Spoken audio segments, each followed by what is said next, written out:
All right, welcome back, everyone. Today's episode is packed with insights as we dive into the market update and explore the shifts happening in the financial world as of November 28th, 2025. Let's kick things off with what's stirred the U.S. stock market recently. Just before Thanksgiving, on November 26th, some exciting news hit.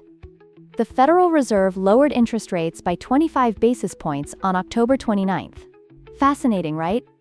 This sets the stage for wrapping up their balance sheet reduction starting December 1st. Wow, wait, hold on. So interest rates went down again?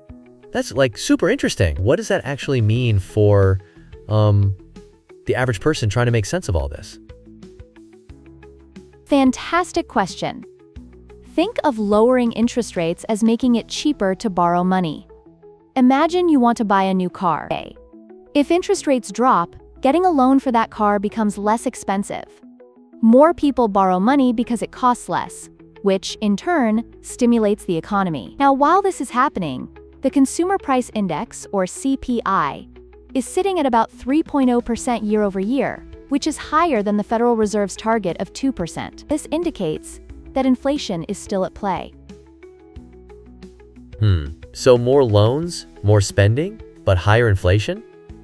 That sounds like a balancing act. But does this tie into why, tech stocks and on-I investments are doing better right now? Exactly. You're spotting the trends brilliantly. When interest rates are lower, it creates a fertile ground for growth stocks, especially in tech and AI sectors. If we look at ETFs, like the Vanguard S&P 500 or Invesco Nasdaq Q100, they've shown solid gains. Just think about it. Companies diving into technology and AI are not just innovating, they are setting the stage for monumental growth. Right.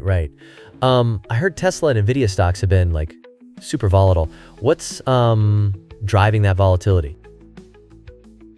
Absolutely.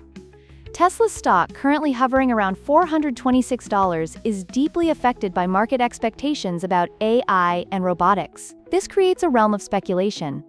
On the flip side, Nvidia has soared to historic highs due to major investments in AI startups. Think of their chips as the brains behind advanced technology.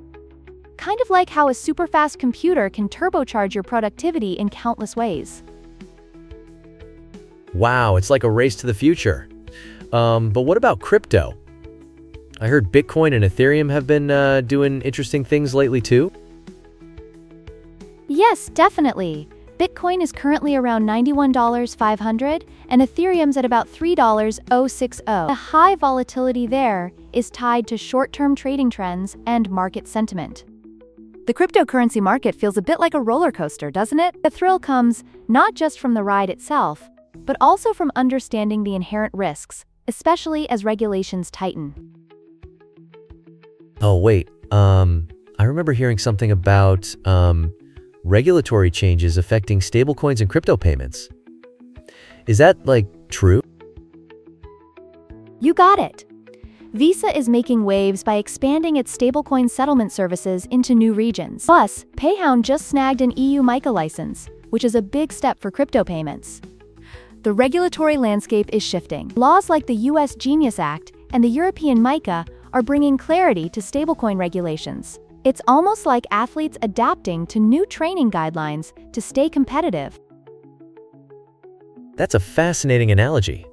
So it's kind of like a fitness regimen for the entire financial market, an effort to stay healthy and competitive?